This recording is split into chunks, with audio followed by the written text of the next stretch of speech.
and he gets retweeted a lot, and I fucking clicked on him and it says he's a comedian. I think he's a comedian. Yeah. And he follows like 8 billion people and not me. Oh, it's the worst. I on Facebook today wrote that if I comment on your post, I'll allow you to use me in your bio. So take advantage that I commented. But I told them they can't. I go, that doesn't give you the opportunity to approach me in real life. I knew I was in trouble when Ken Krantz said he'd advocate for me. I'm gonna unblock you, but these fucking people all think they're whatever. Boss, just to let you know, we're recording just in case. I don't know where you're going. You can't hurt this. You can't hurt this career anymore. Whatever I say, whatever I fucking say. I just don't want you to get Wait, canceled. what was he gonna say? What were we gonna say? I don't know. What? I don't know. I was just talking about followers. That's all. Yeah, well, what about them? You don't like them? Not my fan base. I want Brian Regan's fan base. Just nice fucking people that are peaceful and listen to, no controversy. Yeah, but that's not your act. I'm a chameleon, Kevin. I do what it You're the edgiest. You're the first guy on the Def Jam, so that's what you're gonna get. Guy. You're the edgiest. That doesn't make me edgy. It makes me a sellout. I would fucking if I could write like a B act, just like so I could work a cruise ship or go to. I always wanted to go to Antarctica. I thought it'd be funny to play that fucking McMurdo station. And then but they wouldn't like me. They would fucking hate me. I wish I had I had the presence to be able to write just fucking garbage jokes that cruise ships buy, just as a reason to go places where they wouldn't like my real act. Yeah, sometimes I'll come up with a bit. I go, this will absolutely work. And then I'll do it and it doesn't even work at all. And I'm like, what the fuck is wrong with you? I'm like, you can't even get this easy shit to work. It's like, you're the worst comic ever. And then I write some bit that I'm like, this has no chance. And then it'll work. So it's like, Voss, you can't help yourself. You're always going to be Voss. What are you going to do? And your fans are funny. I don't know why you shit on your fans. I hate to start the show you're a fucking baby if you ask me. No. You block way too many people. Chad does the same thing. You can't block people. That's what Twitter's about. Unless they go after your wife or kids. Well, let me say your kids. Okay. They can go after your wife. Well, no, here's the thing. All right. Okay.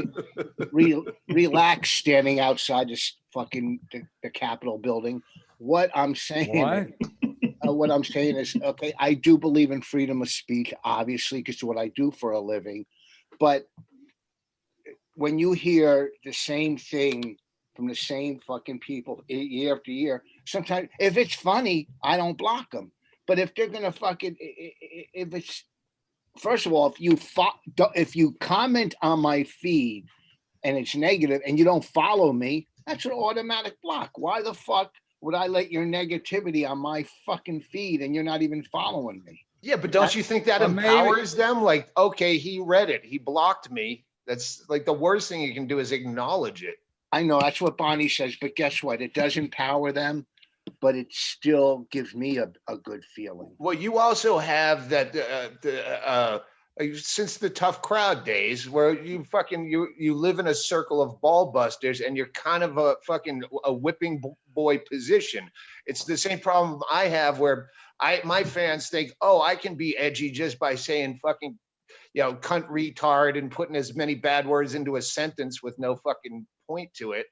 Like I get those emails of guys that think they're funny trying to emulate me, and you go, oh wait, this guy just said I inspired him to do stand-up and he sent me his first open mic and it's fucking garbage and offensive. What's up with fat chicks on Facebook? And like I inspired this. Sorry about that, Doug.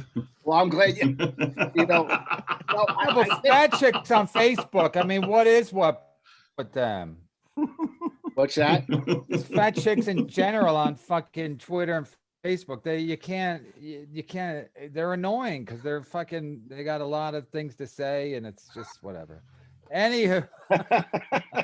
Hey, Thought I heard Kevin, something tell No, Doug I about mean, the. I don't like white women on fucking social media because it's like that's their chance to, it's like, hey, you got to listen to me and shut up. They're just you can't. And then whatever, like I said something about teachers yesterday or a couple 4 days ago, and they go nuts because it's like all these fucking, social justice warriors will just come at you, and it's just. But I like it. I got nothing else going on, so I like it. I like it. Even if a guy sends me a shitty set of his open mic, I'll watch it. I got nothing else to do. So I'm like, yeah, bring it on. Listen, I've got Doug, forward them to me if you get them. I'll send you my email and you forward because I seriously, I got my kids, they're boring as fuck. And I'm done. I'm done. My wife, 16 years of nothing, no progress, same fights over and over. I'm done. No, hey, listen, Kevin, we used to on our podcast tell open micers to send us our videos and we'll fucking critique them. And all we did was fucking just smash them and call them fucking hacks, and they loved it. And because we were paying attention to them. But a lot of these, okay, so you're saying you like trolls on. Well, a lot of times they're funny. A lot of times I'll see someone will troll you. I'll think it's funny. You block them, and then that the fight's over. And not that's all the fun time for me. If it's funny to me, see, it might be funny to you because you only read one, that type of joke one time. But if I read it 5,000 times, it gets a little fucking played out. Be original, be funny. I fucking, if you're funny, you don't get blocked. Fuck it. Listen, I don't like them.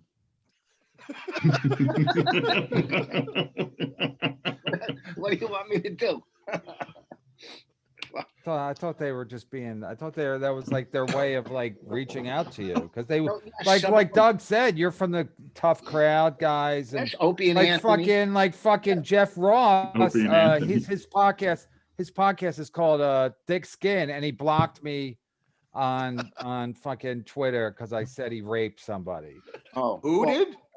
Because you Jeff said Ross Liv Schultz, just because I said that he probably raped somebody, statutory rape, not rape. But he blocked me. So what the fuck is that? I thought his podcast was called Thick Skin, and he's the Roastmaster General, but he doesn't have thick skin. That's my point. Don't act like you have thick skin and then don't. Because I think to my point, I don't know why I'm shitting on you. I guess because Jeff Ross is not here. The reason, I mean, you're a tough guy. You're a tough crowd O&A guy. You should block nobody. I tell Chad's a professional fucking troll, and then he'll block people. It's like, you can't be a dick and then block people. That's like starting a fight and running from the fucking fight. You got to stay with the fight. actually, You don't, Rich. You make up your own rules, but I from my opinion, is you should stay with the Oh, I fight. get what you're saying, and I do fight some, but you can't fight 20 or 30 a day or 10 a day or 5 a week, whatever. It's just, who gives a fuck? It's social media. It's for fucking kids anyhow. It's bullshit. I used to go into a club and work, and they would hire me because I was funny, not because of my fucking dumb social media. So fuck social media, fuck them, and just, there you have it. What am I supposed to do? Oh, I'm not the king or great on Twitter. Let me tell you, if you're in a club and you say something to me, I'm going to beat you fucking down. All right? But I'm not going to do it all day on fucking Twitter. That's all. There. Is that a good enough answer for this fucking Bodak podcast? I just wanted to get him. I just wanted to get him going. We only have 2 games to fucking. I'm the captain. I'm Is that a done. toothpick in your mouth? I lost. Can I tell you about sports betting? How unfucking lucky, what a fucking loser I am. Well, one, when I used to gamble on sports. Hang on, Voss. Is that a toothpick in your mouth, or is that gum? Gum, Nicorette. All right, it's just because it looked like a toothpick you're about to swallow in the middle of a rant. Wait, you're still doing? How long you been not smoking? How long have I not been smoking? I Yeah. think 15 or 16 years. And you still Nicorette it? Yeah, I love Nicorette gum. I love it. The Wow. fucking nicotine. That's so Mark Maron of you. I am sitting on a stool when I do comedy. Holy fuck. He's morphed into my body. Why, does he chew Nicorette gum too? He used to. It used to be that when his podcast first got big and people listened to it, The first 9 minutes was him about fucking Nicorette gum and quitting smoking, and you'd fast forward to the guest. Oh. Yeah, everybody, literally everybody says the same thing about his show. They never listen to his preamble, and they would cut to the guest. That's weird because I never listened to a show at all. So I haven't either. My wife. Come on, listens to it, though. I think all of us listened to the Carlos Mencia part 1 and 2, and then the Robin Williams, because he's gonna call him out for fucking being joke thieves, and then after that he got huge, and then no one cared. Wait, which one? Who do you call a joke thief? Robin Williams? Well, yeah, Robin Williams copped to being a fucking joke thief when he was a cokehead, and Mencia, of course. Every comic had to have listened to the Mencia if you were a comic at that point. I think I was still an open micer. No, I think I heard a clip, but I still didn't listen to it because I think I listened to when Steve Trevino was on. Did he come on too or something like that? Yeah, talking about Carlos Mencia being a joke thief. But Carlos on? He was on first, and then they have Steve Trevino on. I don't remember the batting order from that decade. That's a good segue back into Rich Voss sports betting. But it's like one week in basketball back in the day, I picked 12 out of 14 losers in basketball. It's almost impossible. Yeah. My daughters were in the hospital. Both of them, they were like 4-2 with asthma. And I'm watching Ohio State versus UNLV in basketball and the spread. And I missed it because some guy missed both foul shots and I screamed in the hospital. I'm just not lucky.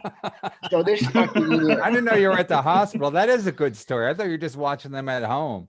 No, this was serious. A good story. This year I bet on one fucking game. One game. And I had some good picks this year. I bet on one game and I took the fucking Rams over the Jets.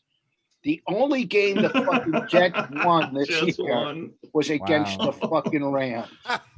It's almost impossible to pick that. It's almost impossible. You should have a betting line where you just put it out and everybody knows not to pick it, like the reverse. I'm the mush of fucking sports betting. I'm down $20 in my sports book account online. BetOnline AG.ag is who I use. Yep. So for this season, I'm down $20. That's it? Mm-hmm. Yeah, if I bet $50, that's a huge bet. Doug, what games did you win last week? I remember I bet I won Green Bay, lost Kansas City.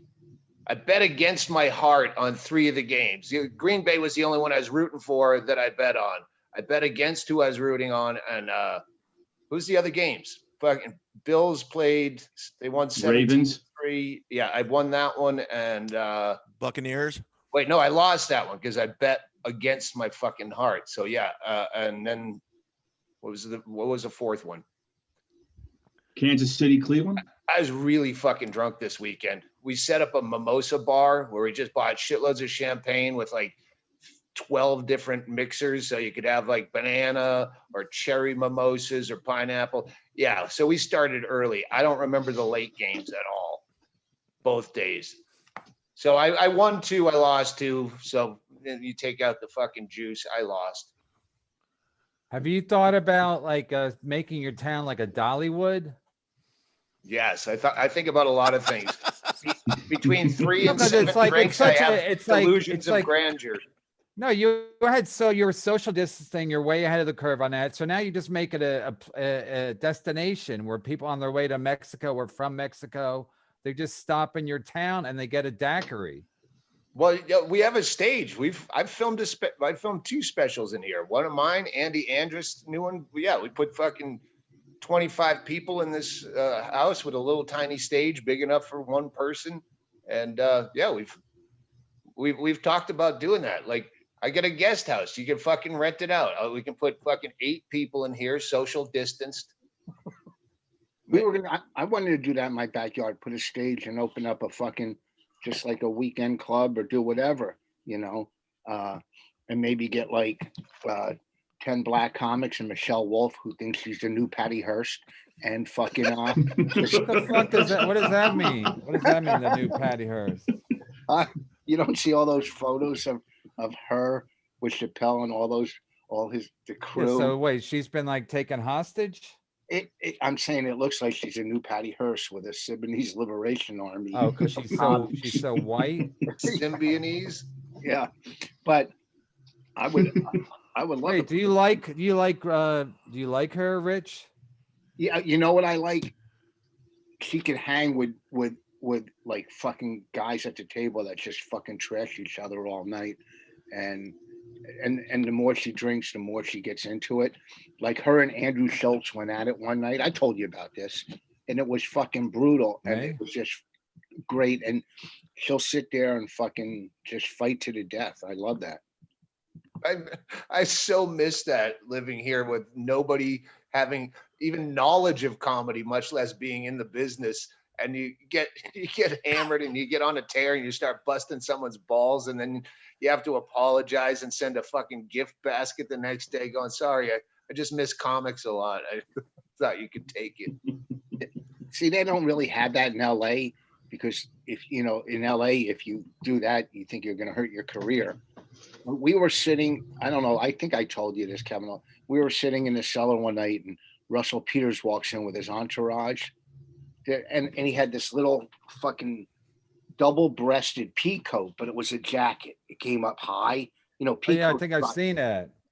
And he came in wearing that, and right the second he walked in, my eyes, Keith, Robinson, Bonnie said he looked like the little boy on Boardwalk Empire, and we just fucking smashed him. And none of his crew would laugh, because they thought they'd get fired. So he came in the next night loaded. He must have wrote fucking jokes about us. He came in fucking just pounding the next night. Didn't give a fuck who he was, and it's just that you know that back table there, how brutal it could be, Kevin. Chad, if maybe, one day we'll get you a guest spot to sit at that table, Chad. I've sat at that table. Oh, jeez. So you I performed bust at the that Village. table. Hey, Kevin, Yeah, tell Doug about the shirt he inspired for you that you're selling. oh yeah, where is it? No, because I mean, yeah, let me just get it. God damn it. Yeah, Doug, you inspired Kevin to make shirts, and it's a hot seller. He's selling them. I'll have him pitch it to you. Doug, I got to get the name of this bit you do. I listen to it on the radio. It's so fucking fun. You do about third world guy going to prison in this country and calling home. It's mother, they have running water and stuff. I don't know. You know what I'm talking about? Yeah, I do. In fact, that's the bit I was thinking of when Neil was talking earlier about I go, that sounds like too much like a bit. That doesn't sound like mine. That sounds like just a fucking a bit. Uh-huh. And my manager's like, no, you have to keep it. Oh, it's so good. It's one of the funniest It's so fucking funny. Dude, third world guy going to an American prison. Yeah, letters home from a fucking third world person Is that in what an it's American prison. Kevin, I what's can your shirt? practice homosexuality openly here without being stoned to death. It's so fucking funny. Neil has AIDS. Oh I my got a god. Neil has AIDS t-shirt. I also have a chad-zumock, a whole line, and MLCpod.com. Wait, Look, how was I an inspiration for that? Well, Because you I used said to sell polo shirts that just it had a little emblem on a nice golfy polo shirt, but in small letters it said cancer awareness. Yeah. Oh, So you'd really have to look to notice it. And the only time someone did it was a flight attendant. And I said, it's to raise awareness because it's a serious disease. And she just left it Stupid alone. fucking cunt flight attendant. They got nothing else to do. They get real close in your face. No, because the last time you're on, you asked, how come Neil looks like he always has AIDS? So I'm like, well, Doug Stanhope knows Neil looks like he has AIDS, because I don't even know if you have Wi-Fi down there. I'm joking, of course, but I'm just guessing you're a little bit out of the loop. So I thought, well, if Doug Stanhope knows that Neil has AIDS, or it looks like he has AIDS, then there must be like a common joke. So I just made it as a t-shirt, and it's a hot seller. Are they moving? You moving product? Yeah, I'm moving some merch. Yeah, we're Just making a makes me line laugh of too. It makes me laugh. shirts. And then when flight attendants go, who's Neil? I go, it's my brother. All right, because I've had this idea since fucking 2004. Someone actually sent me some artwork, and I can't get fucking Chaley, my tour manager, to make the shirt that are just disease T-shirts. It just says like juvenile diabetes with an exclamation mark and some 1970s happy fonts, Parkinson's disease, and there's a fucking sunrise. So I finally got fucking Tracy to get on this last night. I bitched about it for the billionth time. Why won't you just make these fucking T-shirts? And she's like, just go directly through me. Don't go through Chaley. And I just sent that. And all of a sudden you have a fucking Neil has AIDS shirt. And I'm like, do you know this fucking old canard from my bitching about why won't you make my disease T-shirts? Especially now after coronavirus is going, we're going to long for the fucking diseases of yore. Exactly. No, yeah, you got to cut out the middle, man. You got to do it yourself. You do it yourself, because you know, you do it yourself. The guy does it. I tell the guy what I want. He makes it, and I have him within 2 weeks. So it's much better than asking somebody to do it or waiting for some. But that's their job. That's where they make their money, is selling the fucking merch. Yeah.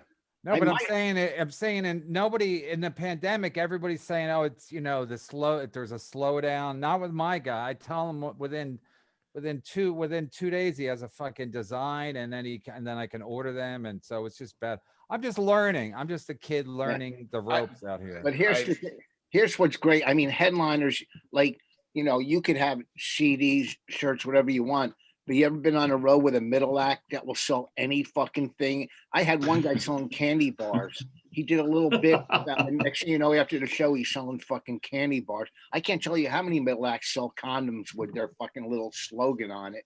Oh, fucking Andy Andrist, I'd bring him in. He'd just like go to the thrift store and buy a bunch of shit and then set up a yard sale in the fucking lobby. That's fucking cool, though. It was fucking hilarious. That Todd Glass used to, I think, sell napkins that he would take off the table or something from the show. Hedberg used to have a joke where he say, a lot of comics sell T-shirts after the show or a CD of their act. I sell houses. It's a much harder sell, but if I sell just one, make a shitload of money. Yeah, I had one guy. I was in Minnesota, and the guy goes, "You mind if I sell?" He goes, "You mind if I sell some, you know, a T-shirt or what?" I don't know how he asked me, but anyway, on a Thursday, he has like 5 or 6 fucking, and it took him like the whole end of his set to just do all the T-shirts, and then. And I think I had one, and then everybody, it was just like, come on, man. Then I'm like, what are we? Are we even comics? And then so then it became a big guy. I said, well, you can sell 1, you can't sell 5. It's just stupid. And then the club owner, fucking that guy at the mall in Minnesota. The guy's like, and then I was like labeled a troublemaker in the upper hard to work with. Yeah, because I was like a dick. And then I remember my agent called me at 8 a.m. He goes, I'm like, come on. I go, I don't even care now. But it's like, if you're selling that much merch, then are you a comic? Are you a traveling salesman? Yeah, I had a guy that had a whole suitcase from shot glasses, and I went up and I just fucking did 5 minutes of smashing his fucking, you know, he had roast beefs and briskets. What the fuck else can you sell? We had a friend that we made that in Appleton, Wisconsin, the big fat guy, like just grotesquely, you know, point of death, morbidly obese. So we did a benefit CD. Me and Andy and Sean Rouse and Lynn Shawcroft. At Skyline? Benefit CD. Just burner material. All right, this is no longer in my act. We'll just record this to pay for your stomach stapling. and that happened. And then over the course of, I don't know, a year, he got fat again, but he'd show up at all my shows. He's not on the shows, but he'd sell the fucking remaining fucking limited runs CDs at our merch booth that a show he wasn't even on after he got fat again. I'm like, this is like if we did a benefit to get you into fucking drug rehab, and then you show up and start selling the CDs for crack money. So he was selling it and keeping the money?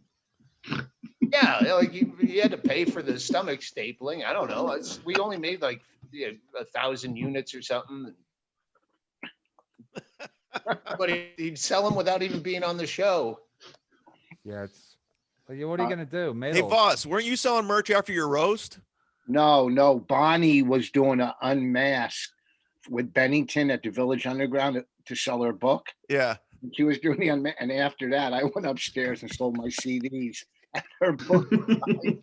Fuck, I gotta get her book. Her book is funny. Voss, you sold fucking you sold merch after a gala in Montreal. No, I didn't. Yeah, you did, because I was on the gala with you. I never did a gala. I've never done a gala in Montreal. I never did a gala. You did. We did a show together, and you were selling merch. I go. I did. No, I sold merch at the Nasty Show in Montreal. I sold 100 CDs that week. It's not like I was getting money from Montreal. Jack, I was just gonna say that. You know, but I never did a gala. But you're right. I did sell them. You have to sell fucking plasma after you do Montreal if you want any money.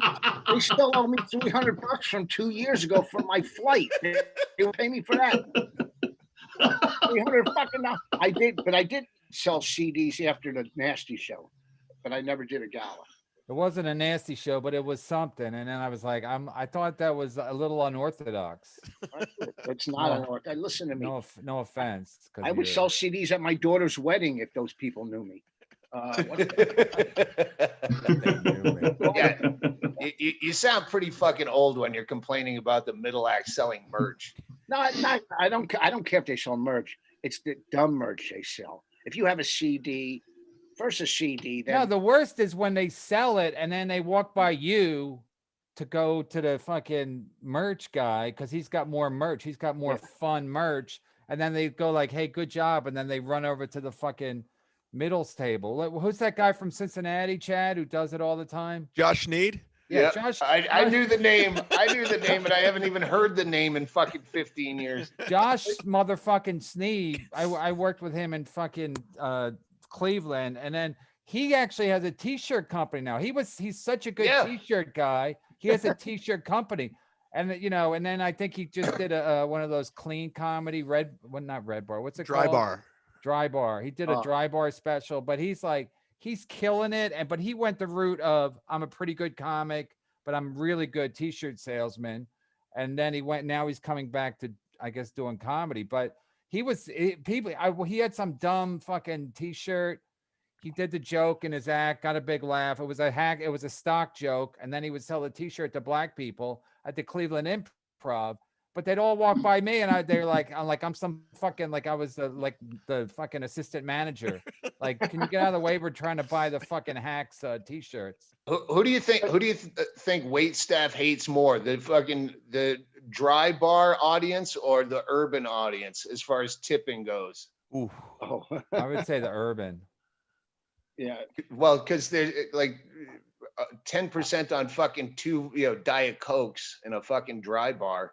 I would say the person they really hate is me. When I go to their town, I don't sell tickets, and they're like, "It's going to be a fucking dry week here." That's why I love this. That's why I love this pandemic. That's why I love this pandemic, because I could blame my numbers on the pandemic now. Yeah. Wait, you're working? Now, once in a blue moon, like I did outdoors. They had a lot of outdoor shows around here. Plus, you're working a lot, according to your Twitter. Well, no, I did the Stress Factory outdoors. I did Soul Joe. Yeah, I did Soul Joe's. I filled in for you the last minute because you went to Tampa. You're welcome. And guess what? Soul Joe thanked me too because the numbers went up. And wait, hold on, Doug. I've never once said to a middle, you can't sell shit. Of course, they don't make any money. I've never said you can't. Yeah. I just say, let my table be first and put your table there. But it's just funny that they're selling candy bars and, like you said, fucking, I mean, it's kind of creative to go to a thrift store or a dollar store and buy shit and sell it. That's funny. It's fucking great. But when you have a condom, and the last 5 middle acts all have condoms, you're going, you know what? write 45 minutes and make an album. Yeah, what? First of all, why aren't you fucking bringing your own middle act? Because basically I'm hired as the middle. I don't, because I don't make that kind in Jersey or anywhere that's drivable. I'll bring my own middle. I'll pick somebody. But flying, I'm not making the money where I'm going to fly him in myself. That became a problem when I got to a place where I used to know at least some comics in every market that I just pick a local that I knew, but I don't fucking know anybody anymore. Yeah. That's why we're in this old folks home. I think we should be plotting a bank heist. Ocean's 15. Wait, speaking of middle, Rich, do you like working with Bonnie, or you don't? Are you guys? First of don't all, care? Speaking of middle. Because a lot of times you guys are. I'm not saying she's a middle. I'm saying I consider you guys a co-headlining, like a Sonny and Cher. But when you work with her, do you like it or you don't care? We don't work together because one, she won't. She's just sold a TV show. She wants to write and direct. Her doing comedy. As if she's headlining, she's not going to work with me and go on, like my opener. She's not going to do that. And a club's not going to. Yeah, but you did for a long time. You did, that right? Was years ago, people. A club's not going to pay us for both of us what we want. No, I'm not asking about what the club pays. I'm asking you, do you enjoy it? Do you guys like it? Do you like working together? Yeah, when we do, yes, because I know she's not going to light herself on fire in front of me or do cartwheels. I know she's going to go do straight stand up, and she's going to do crowd work too. And she doesn't. Yeah, when we get to work together once in a while, if it was all the time, I would hate it. But once in a while, it's okay. She's a great comic. Do certain clubs ask for you guys together? If they have some kind of like, someone will call and say, you want to do a Valentine's show. I was just going to say Valentine's Day. Yeah. You just want to hang up on them. Doug, I can't wait till you open a club and you book fucking Bonnie and Rich at your first Valentine's show. Because you got all the instincts, Doug. You know exactly who to bring in for your Valentine's show. Bring in a fucking married couple. No, because Tom Cotter does shows with his wife, and he makes a lot. I guess he makes a lot of jokes about her after he follows her. Well, so I guess that would be fun. I guess it's fun for the audience if you're fucking working with your wife. Well, what we love when we used to do our podcast live, My Wife Hates Me, and we would bring on, a celebrity comic as the marriage counselor. That was fucking great. We used to sell out the Village Underground, and fucking Bennington or Billy Burr, Norton. They were marriage counselors, and it just ended up me getting trashed and them agreeing with her, and that's fun. That's fun doing something. Yeah, that should sell a sitcom. Yeah, it's a sitcom.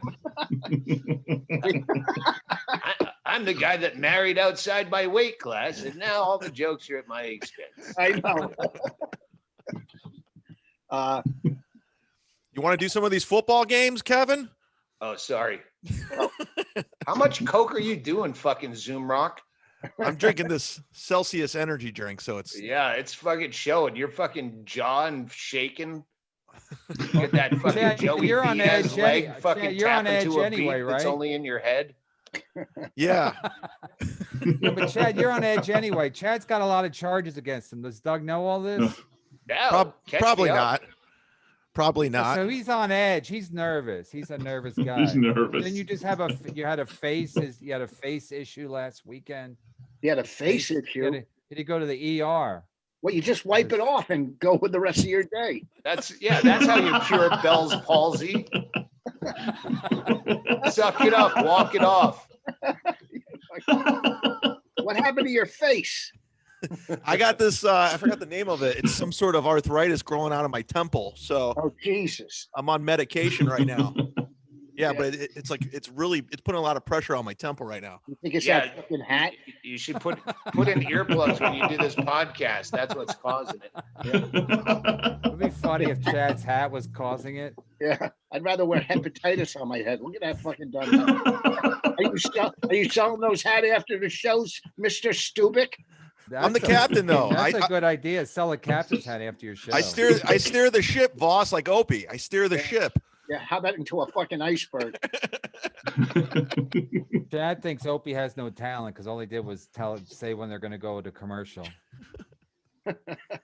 I disagree, Chad. But you know, I think it's because of the stress. Because whenever I've stressed lately, I have like a fucking. I feel like I'm getting like a something in my brain, like an aneurysm. It's just like my fucking head starts to. So then I tell myself to calm down. Yeah, well, you know, it's weird because Neil has a shirt that says Kevin has an aneurysm. That's why you're the best, boss. Callbacks. That's why you're headlining and Bonnie's middling. No, No, I thought the T-shirt I bought from Neil said, "Who's Kevin?" That's all right. I can take Gee, it. I can take it. You're fucking blocked, Stanhope. Boss would block you if you did that. I fucking take it. I don't care. My son the other day goes, "Dad, are you mad Neil's in a Chase commercial and you're not?" I'm like, God damn it, because he likes Kevin Hart because they're the same size. My son's 8, and no, but he already knows that I should be mad that Neil's in a fucking Chase commercial with Kevin Hart, and I'm not. I knew Kevin Hart when he was a hood ornament for Monique. Jeez. Do you remember? Has he gotten taller since you've known him, Rich, or was he was full grown? Oh, he's not getting that. I don't know. No, but you met him when he was Taller. 16, probably, right? When he used to come up, I don't know how old he was. I think I looked it up. I think he fucking started as a teenager in Philly. So you must have known him when he was still growing. Yeah, I don't measure comics. I don't do that anymore. You know, You gave it up?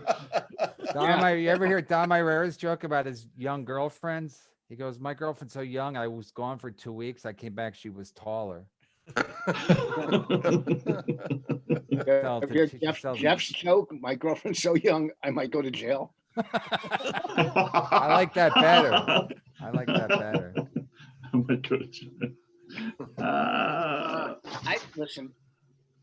Don't act like I'm Mr. fucking Blocker. But all of us, you know, some of these cops. I'm just saying, as a guy who's a fucking ball buster, you got to take some ball busting. You're right, but I get it. If they're not following you, what do you gain? But it's part of the game of being on Twitter. Well, then follow me. If you don't follow me, who the fuck? That's like me. Yeah, but maybe they're testing you out to see how you react, and they're going to follow a bitch. If you're a bitch, they're not going to follow you. So maybe they're testing me out. Well, who the fuck are they to test me? They can go fuck themselves. Yeah, you're a legend. They're not a legend. You're right. You're a legend. Hold on. I'm gonna make a cocktail, but I'll be in listening distance. Yeah. What are you drinking, Doug? Well, I was drinking Bailey's whiskey coffee, but I think after 3 of those, your mouth gets like a fucking chia pet. So I'm gonna switch to vodka soda. I think. He got it all figured out. He won life. Doug won life. What time is it? Is it 11:40 there or 12:40? Mountain is 2 hours behind you. No, sometimes it's 3, sometimes it's 2, right? So it's either because we don't change our clocks because we're fucking. Because you guys don't fuck with that. Arizona, they don't change. They don't do daylight savings time. Oh, I would vote for fucking any president that would get rid of fucking daylight savings time, no matter what else is on their platform. I am that selfish. It's dumb. Get off my phone. No, but I just like that Arizona is never. We're like, no, we do what we want here. We're not changing our clocks. Oh, I wish I could move to Arizona. I fucking would love it. That's one of my favorite states. You can golf all the time, boss. That's the only reason I want to move there. Well, why don't you? He already kicks our ass. Why would I move there? No, why don't you? You can move. First of all, we just bought this fucking house. I'm not gonna be able to, I don't know if I can sell it too. I have a family, so there's it's the best time to sell a house. It's the best time to sell a house right now. Calm down, fucking real estate agent. What I'm trying to say is I have two older. I'm here for you, Rich. I got two older daughters that live out here, and I don't want to just leave them. You know what I mean? I like to see my daughters every now and then. Where they live in New Jersey? Yeah. One just bought a fucking. That's another thing. You put up pictures of your family, and then I don't know. I don't get that. People are gonna make fun of your family. Why do you do that? I put pictures of my daughter's wedding. A couple of them. Yeah, and then people are gonna troll you. I mean, I almost did. I feel like you're asking for it. A fucking wedding picture. You've said stuff, and I think it's funny.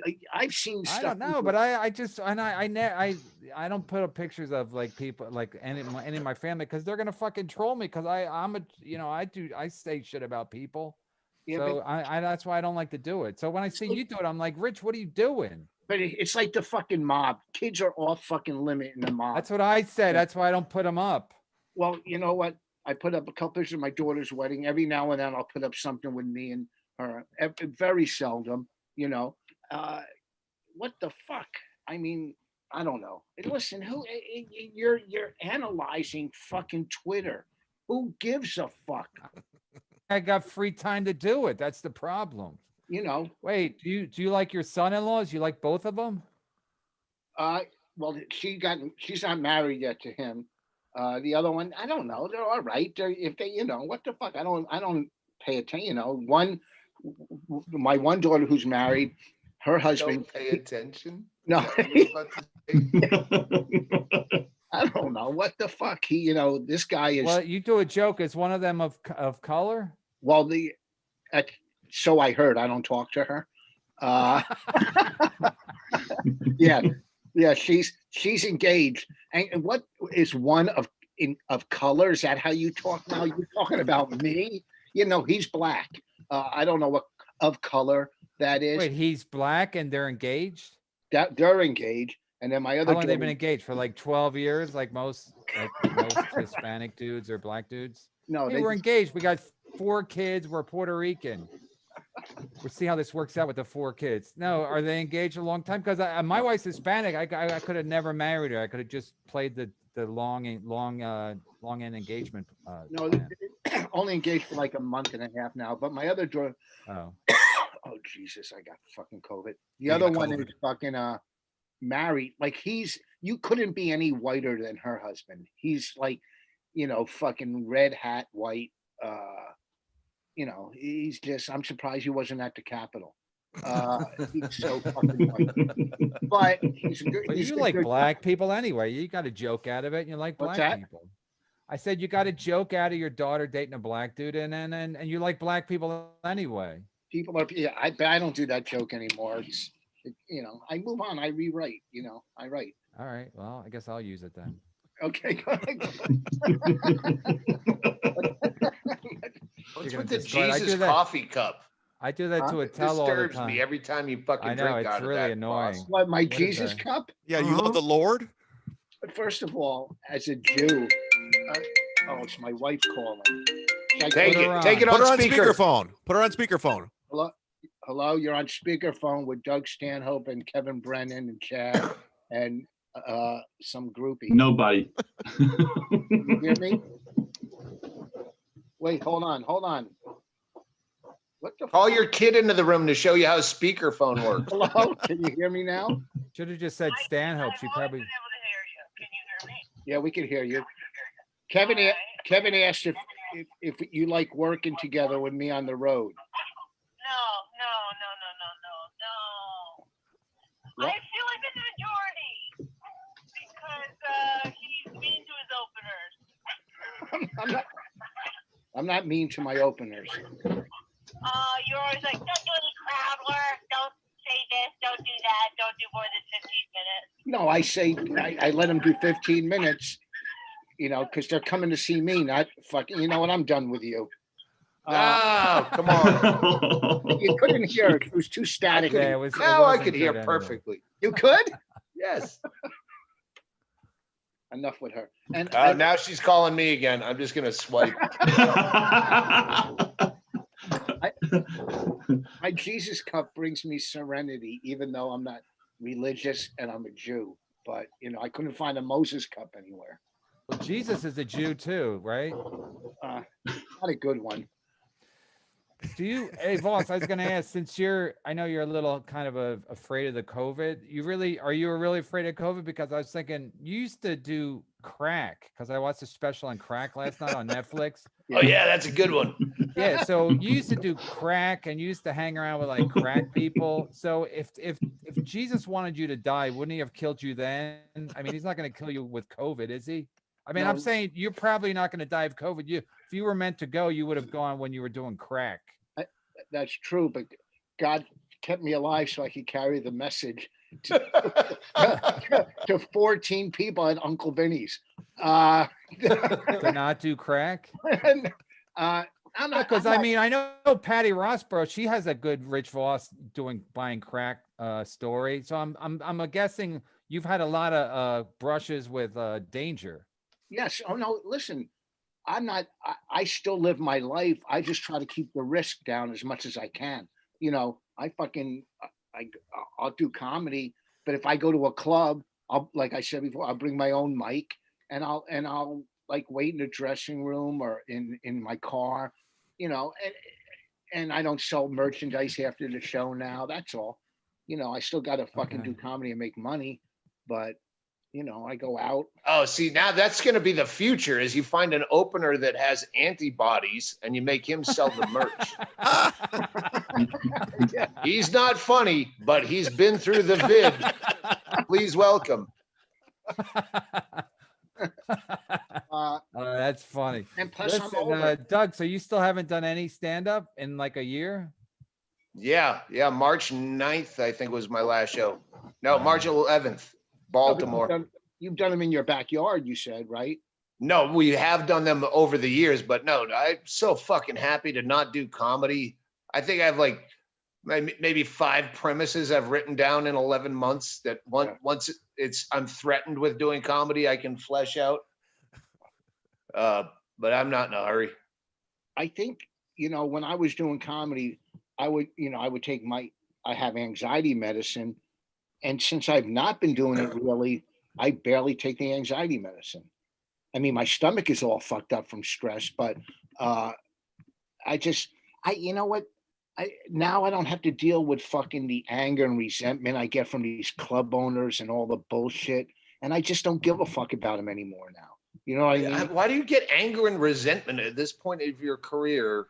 Well, it's weird because you'll work one place and all, like for me, like it's different with, like, say I play golf with the owner and he, you know, whatever. And next thing you know, you go to get back in, they don't even fucking act like you're alive. That's only some of them. Most the ones I deal with, I'm friends with, or I work there, you know. But all of a sudden, you know, I had one club owner. I said before, she goes, "Oh, he was doing crowd work." Yeah, it was Halloween and the guy was in blackface. Oh, okay. Can we all agree that Halloween is the one fucking night you should never do comedy? Worse than even New Year's?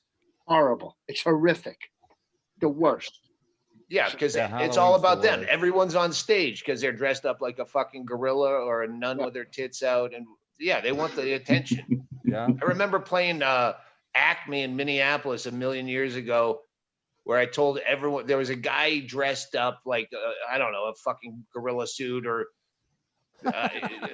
whatever, something that was really cumbersome, sitting in front row center. Yeah. You know, he told all his friends, "Oh, they're going to have a field day with me." And I forbade everyone on the bill from ever noticing and mentioning that fucking guy. And then eventually he's having to take his mask off to drink. And no one's talking to him or about him. Yeah, fucking just let it lay. Let him suffer. Good. I mean, that's your favorite club, right? Acme? Yeah. No, every time I go there, people are like, "Oh, Acme, what a club." Every time I go there, I get heckled. They're too sensitive. So I'm like, fuck this club. But I think I do it in my mind. I think I hear it's so good and I subconsciously make it bad just to prove them wrong. There's a couple clubs that I always hear are the greatest clubs. And the time I played it, they fucking hated me. Comedy Works in Denver. That's the lady that said I was doing crowd work. Go fuck herself. Wendy Curtis. Wendy Curtis. Yeah, Wendy. Whatever her name is. Yeah. She wasn't even there the week I worked and I didn't get booked back. But what they do is they had all their local fucking headliners in a rotating every night. You're following 3 local headliners. Yeah. So you don't even get a rhythm for, like, I have, you know, opening acts that'll step on your dick. Andy Andrist is my best friend and he'll step on my dick to the point where, like, but you learn how to, all right, he's doing the same premise, but so I learned to segue from it. But when there's a different fucking rotating cast every night, killing, Yeah, you can't. Then I have to listen to all of them, which sucks. Yeah, because you don't know their acts. You're gonna see what they're talking Yeah, about. and I want to smoke, and you fucking. I most of the time an opening act is on stage. I'm out back smoking, and I miss what they say.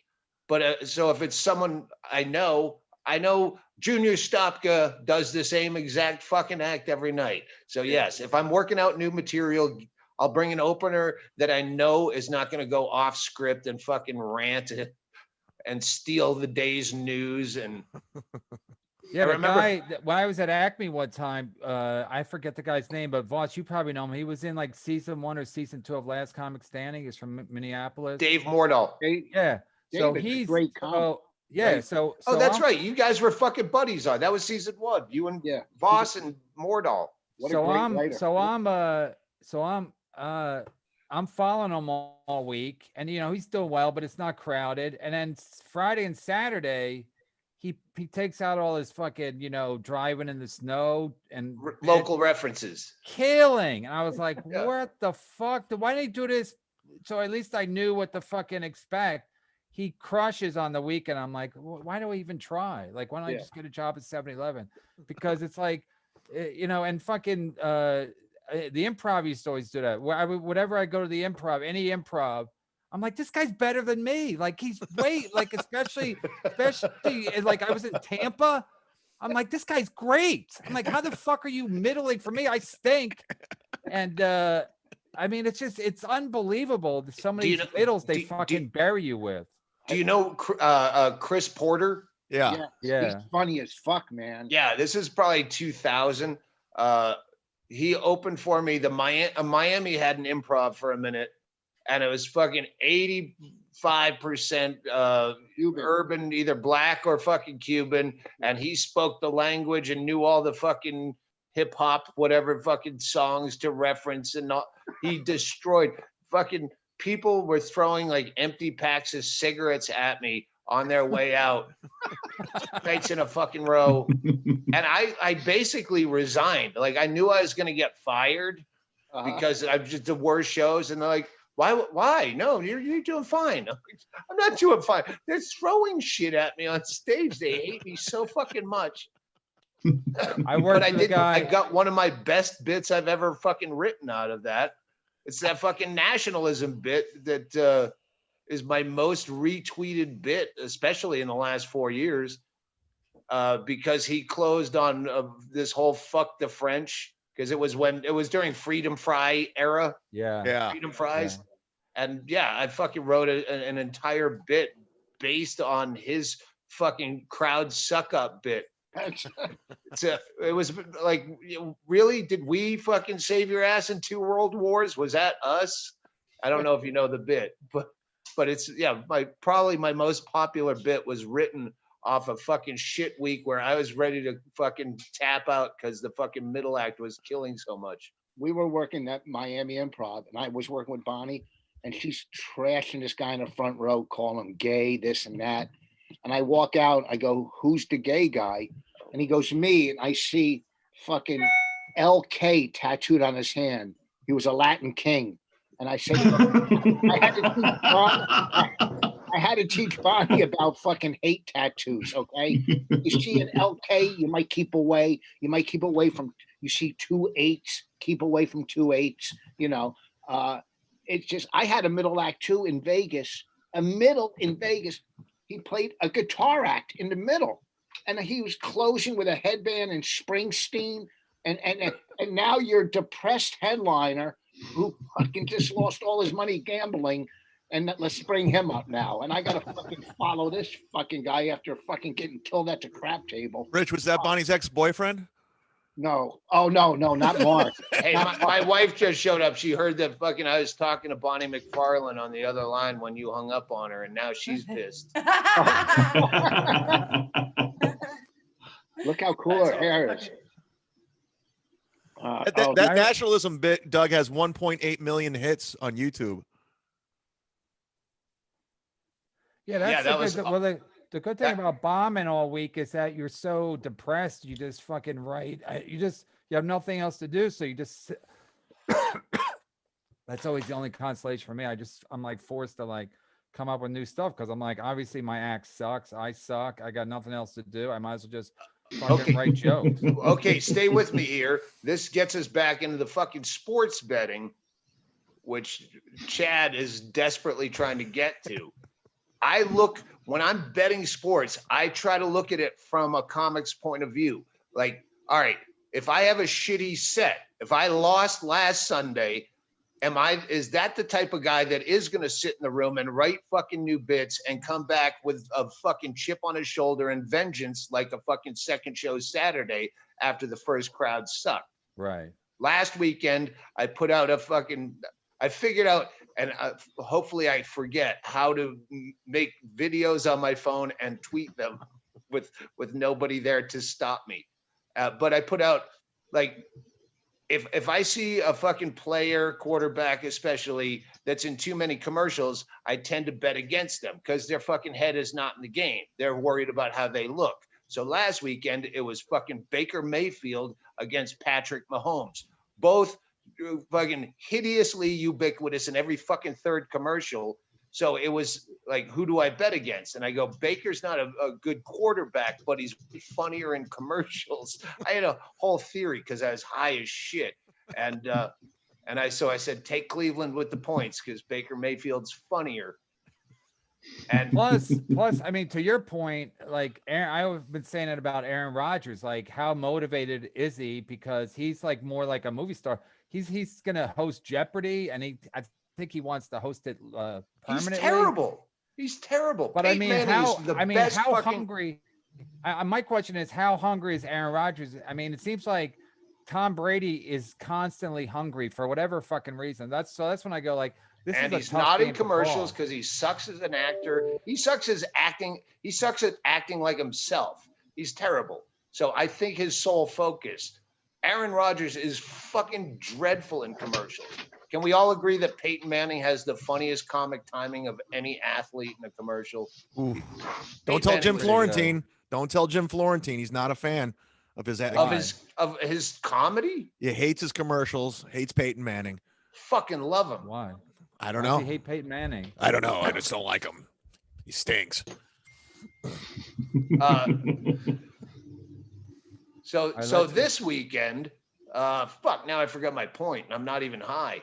Well, let's go to Sunday's game. 3:05. We got the 11-5 Buccaneers versus the 13-3 Packers in Lambeau Field. It's Green Bay -3. Let's go to the legend, Rich Voss.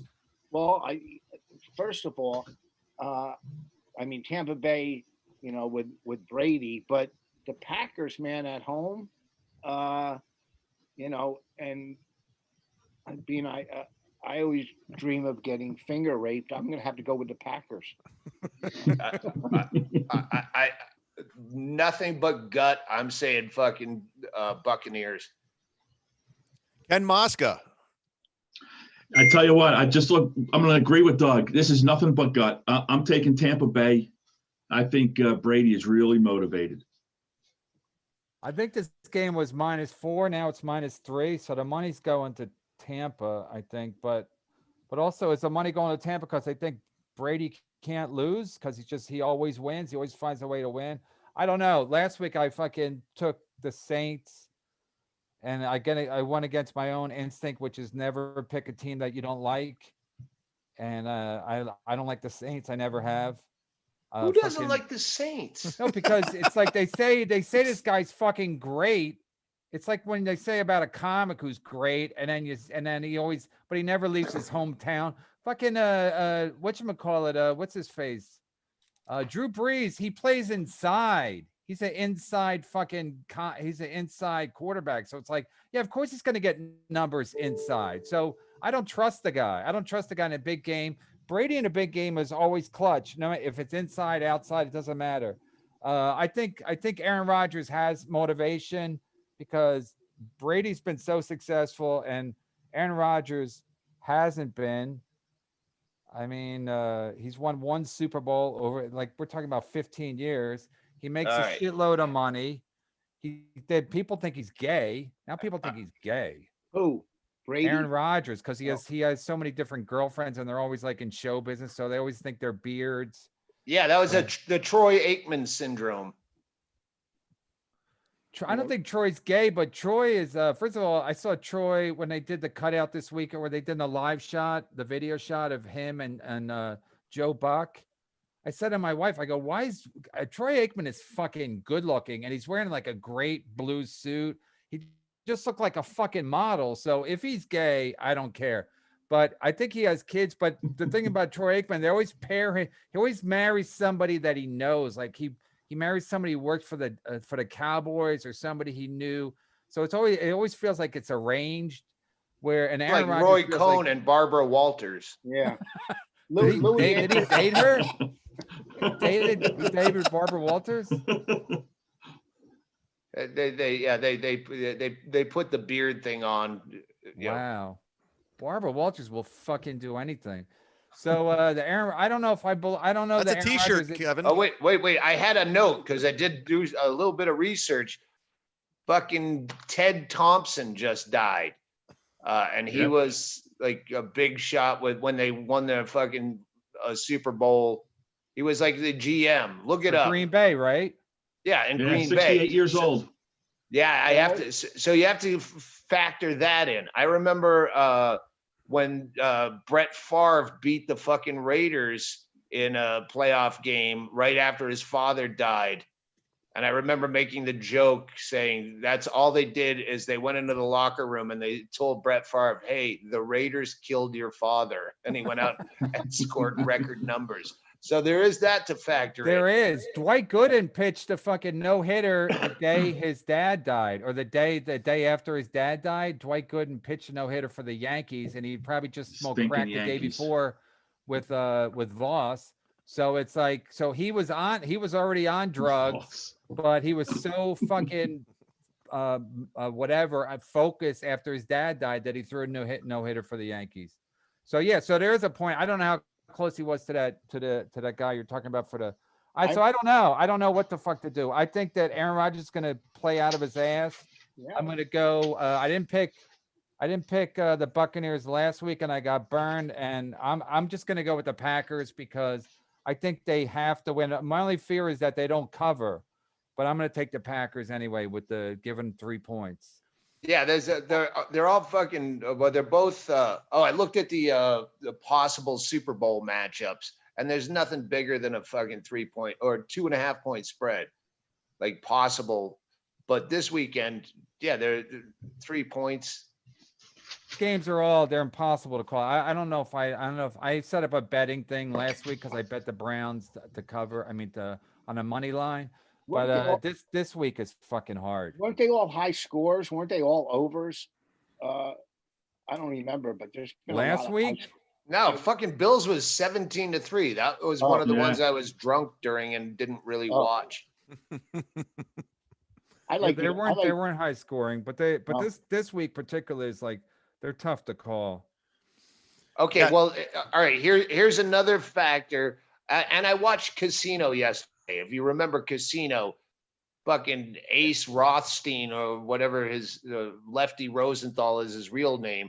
Yeah, I knew that I was the best sports bettor because I knew all the people. I know who's doing cocaine. I know who's doing this. Keep in mind, the fucking Bills haven't been in a playoff game for 25 years, haven't been to a championship game for 25 years. They're the most likely to go out and fucking party and get COVID and lose fucking players by Sunday.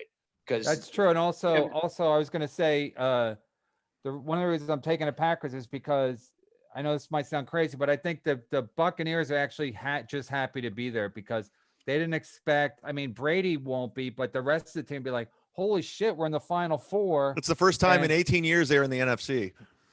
No, but I'm saying like the rest of they're like, holy, because people are shitting on Brady and the coach all year. So I'm thinking like the team is probably like, oh, we're happy to be here. Where I think Aaron Rodgers is a little desperate they got a new quarterback to back him up this year. I think he's really on a fucking mission. So I'm taking the Packers. This goes back to my fucking comedy analogy where some guys have a bad set and they stay in the Hampton Inn and fucking write vengeance material all weekend. Other guys like Aaron Rodgers just I don't give a fuck if the crowd likes me or not. So I think Aaron Rodgers has that kind of mentality where he doesn't give a fuck. He's done everything he can do, and he's going to go out and like do a Norm Macdonald set where, you know what? It's going to be weird. My fans are going to love me. If other people don't, I don't give a fuck. Makes sense? That's So when they yeah, come. but you're saying that's- so you're taking the Bucks for that reason? No, I'm saying these are things that should play into how you bet. I'm on one of these Right. fucking stools that's, Yeah, you're shrinking. I Yeah. fucking keep going down. Doug, when you talk about the Bills, if you're looking at gambling and odds, they lost 4 Super Bowls. So at some point, if you go out of 5 fucking big games, you're going to win one of them. All right, that's how I bet baseball. I bet against the streaks because baseball is a 60-40 sport.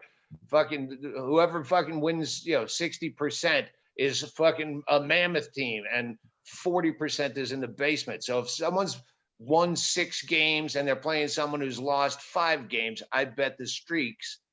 But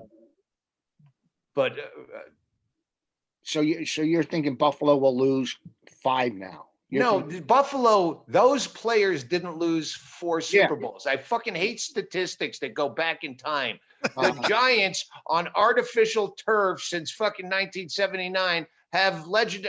Well, that's not the same people. It's all, at best, it's the same logo. So fuck a million years ago. Okay, so can't you look at it this way? They're going, hey, we're not those fucking losers from years ago. They could go, we're not those losers. We're the new Bills. We'll show those fucking. There's so many different. It's a coin toss. Any of it. It's just Not when you fucking lose 12 out of 14 games, Rich. Let's go to someone who has a winning record. Ken. That's a good point. That's a very good point. Okay, sometimes you're not supposed to remember everything people say. You're the fucking Terry Bradshaw of this fucking panel.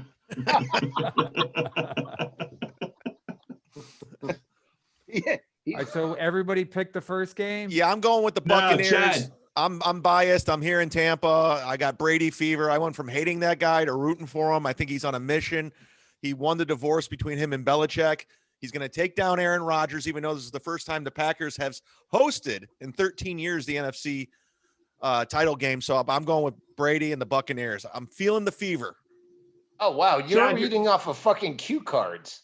That's why you wanted to get to sports prognostication so quickly. You wrote.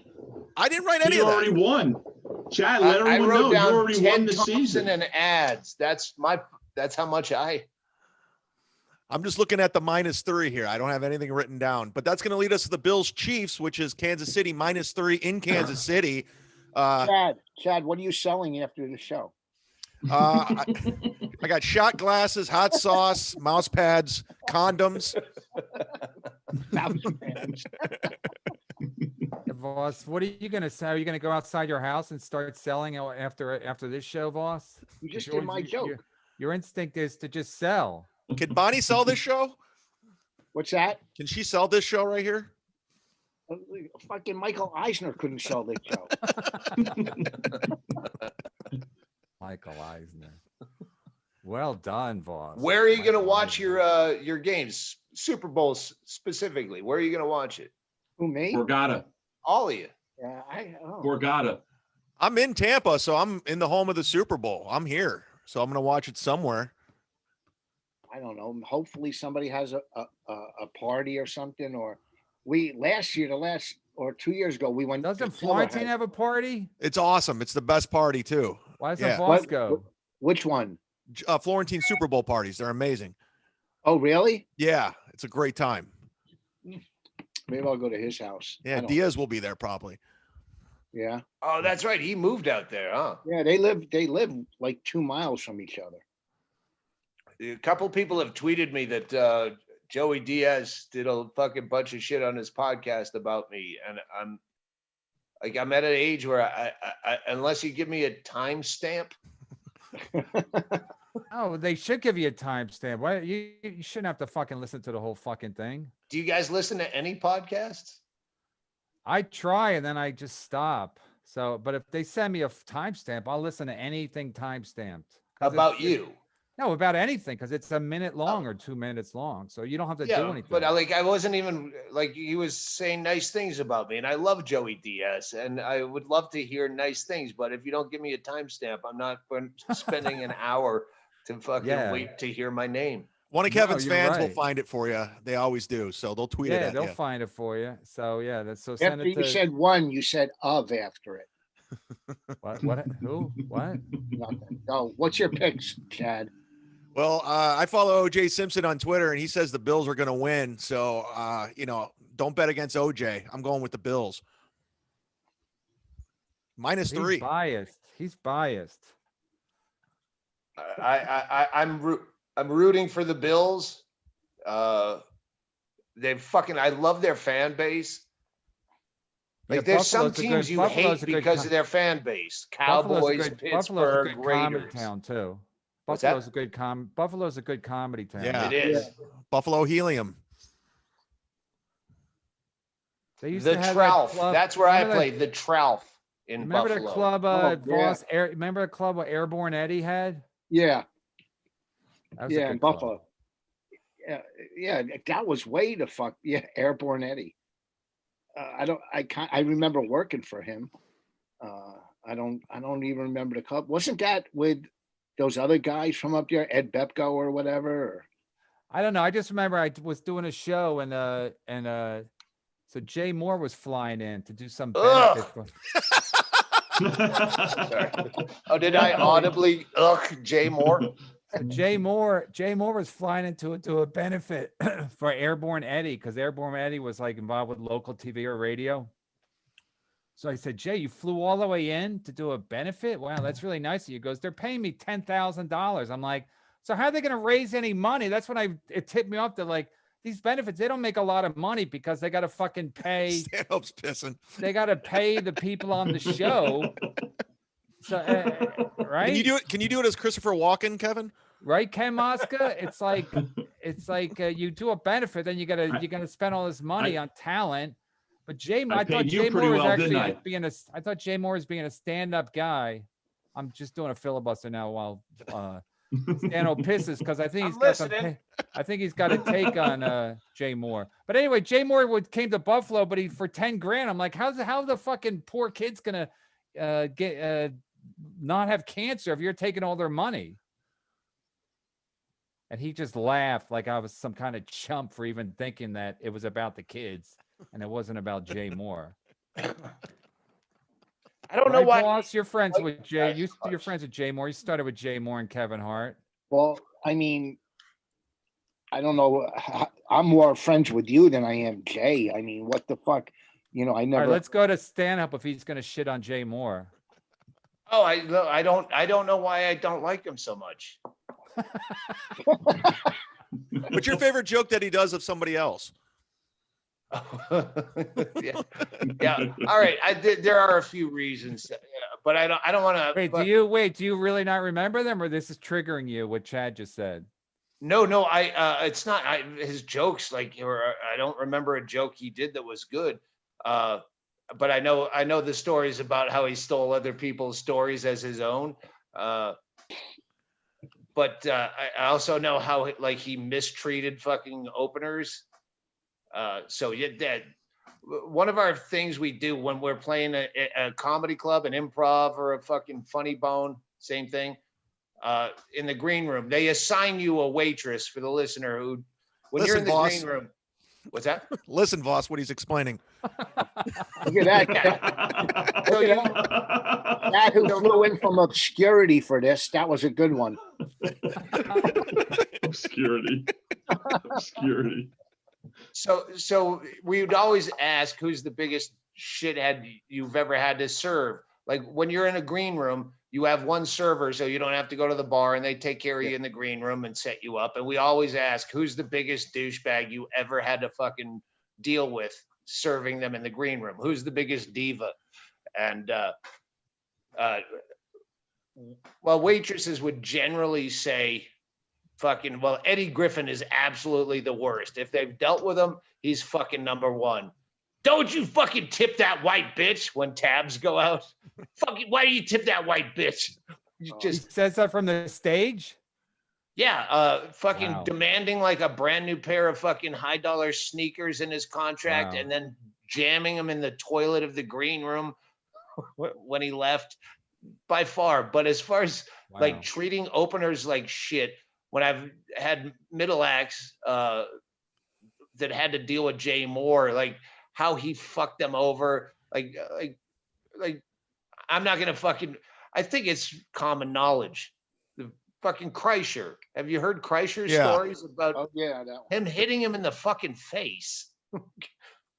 Wait, Jay hit Kreischer in the face? Yeah, What did Kreischer do? He told him that fucking he the fucking story about backed Russia down because again. he was a fucking. He needed the work. Bert could Yeah. beat the shit out of him though. Probably. Yeah. I don't know. Bert's Yeah, not but much what of a triggered fighter, I what don't triggered think. Jay Moore punching the machine? I don't remember the details, but let's call him up, shall we? Listen, I remember when we were Yeah, you filming go check. when we were filming season 3 of Last Comic, Gary Goldman grabbed big Jay Moore and held him up against a wall. What's that like, Kevin? Scary. Because Jay kept, He did Jay that, kept- Doug. He did that. Jay Gilman did that to me too. That's why they're laughing, Doug. Really? Yeah, last year he threw me up against the wall at the Comedy Cellars. I can't tell if you're mean, being sarcastic. No, he's being serious. No, Goldman did. Goldman did. Yeah, he did. Did you Why? know? Because I said he was I said he had anger issues. So to prove me wrong, he threw me up against the wall at the Comedy Cellar. I mean, it's basically no exaggeration. I said on Opie and not Opie, what's his name? Sam and Jim, that he was had anger issues, and then he heard about it, so he threw me up against the wall at the cellar. Didn't say anything, just like he actually smiled at me like he's the Night Stalker, and then they broke it up. Hey, what's your bet? Does Kreischer answer? Ah, fuck. Yeah. He answered right away. Hey, Kreischer, I'm on a podcast with fucking Kevin Brennan, and Jay Moore came up, and I kind of fucking threw your story in where I don't know if that's appropriate, but that he fucking hit you in the face. That one I've never told, but yeah, that's true. Oh, you never told it? I thought it was common knowledge. We got a scoop. What? We got a Kevin's scoop. saying you get a scoop. Can you got a tell scoop, it? Kevin? You're gonna go viral, buddy. Finally. Yeah, if anyone gives a fuck about me or Jay Moore or Kevin Brennan Or me. or you, no, I Wait, think ask Bert. Bert, can you tell it or no? I feel bad telling it, but yeah, I can tell it. I don't give a fuck. There's two versions. One, Segura was there, and then one, it was like backstage in Vegas, right when I first started working with him. And his wife at the time, his first wife, they were having a conversation. It was like a full room. Buddy Hackett's son was there. I want to say Buddy Hackett was there. Sandy Hackett. Andy Hackett. Sandy He Hackett was put the there. hack. He put the hack in Hackett. Yeah, he booked my first road trip ever in Flagstaff. Yeah. And He's then stinks. and a bunch of other people. Actually, 3 girls I went to college with were back there. And his wife said something about getting an episiotomy. I didn't know what that was at the time. And he said, "That's funny, my dick's so big, she had to get an episiotomy before having sex with me." And I didn't know what an episiotomy was. And I said, "What's an episiotomy?" And she whispered it in my ear. And I started laughing, and I was like, "Shut the fuck up. That happened to you?" And she was like, "Yeah." And he just smacked me. He was like, "Don't you ever talk to my wife like that." And I was like, "What?" And then she was confused. She was like, "I told him what an episiotomy was." And he was like, "I don't give a fuck." And then he just walked out, and it was silent. It was really fucking awkward. And I went to my room. I called my wife. I was like, "I'm fucking done. I'm coming home. This is fucking ridiculous." I would never let someone hit me in the face. Like a year ago in Tallahassee, if someone slapped me in the face, we were fucking fist fighting. But in Hollywood, because it was so uncomfortable, and he was the boss, that I let it happen. And then the next morning, I got up. I had a flight at like 10 to leave Vegas to come home, and he was at my door at like 6, and he was like, "Hey, let's go out of the pool." I was like, I'm going home. And he was like, oh, don't get sand in your pussy about this. He's like, I fucked up, man. I fucked up. I shouldn't have done that. I'm sorry. Is that what you want to hear? I'm sorry. And I was broke, and I was young, and I needed the work. And I definitely was like, you know, this is part of the business is fucking celebrities fuck up, and they do fucked up things to you, and then you got to take it. And then I worked that night. We hung out of the pool. I think we had a cigar, bullshitted, and then went to lunch. Did 2 shows that night, flew home the next day, and I kind of forgot about it. And then, like, fucking maybe. Wait, hold on, Bert. What's an And Voss is asking a question, and my battery's about to run out. Oh, okay. Go ahead. Fuck it. No. No, I want to hear it. Go ahead. What's an episiotomy? I want to know what episiotomy It's is. when they cut the fucking taint of a woman when she's having a baby. They cut the taint to the asshole. They split it open. I used to say the separation of church and state is like a fucking poorly stitched episiotomy. See, I knew what it was back when I was funny. I used to have a joke on my actor. I said, the doctor turned her taint into a tizzin. Anyway. And you can thank Jay Moore's wife for that joke. And so that's the first time I ever heard it. And then fucking 4 years later, we're in Irvine. Me and Segura are going to have sushi. And he texts us. He's like, let's go eat. We're like, we're having sushi. And he came over and he sat down at the table. He's like, what the fuck is this? And I was like, sushi, it's healthy. He's like, rice isn't healthy. And I was like, well, this is what we're eating. And he was like, no, let's leave. And I was like, you leave, we're staying here. And he's like, what? And I said, I just told you what. And he slapped me again. No. I got on the left, and fucking Tom Segura was like frozen. Because Tom grew up like a regular man, you know? And was like, so are we going to go fuck him up? And I was like, he's done it before. I told Tom. And Tom was like, you gotta be done with him. And shortly thereafter, you know, he once again, you know, I think one of the things he was doing back then, I can't say that he's doing it now, is he was pushing boundaries or stepping over lines back then. And he did it again, and then I was done with him. I stopped talking to him like 9 years ago. See, I do know why I hate him. I just couldn't remember for a minute. Yeah, but rice isn't healthy. I think he's been in therapy. Who fucking knows? I don't know. I haven't talked about the guy. I don't mean to talk bad about the guy, but just that's the truth. So what the fuck? Are you on a treadmill right now? Because you're wicked out of breath.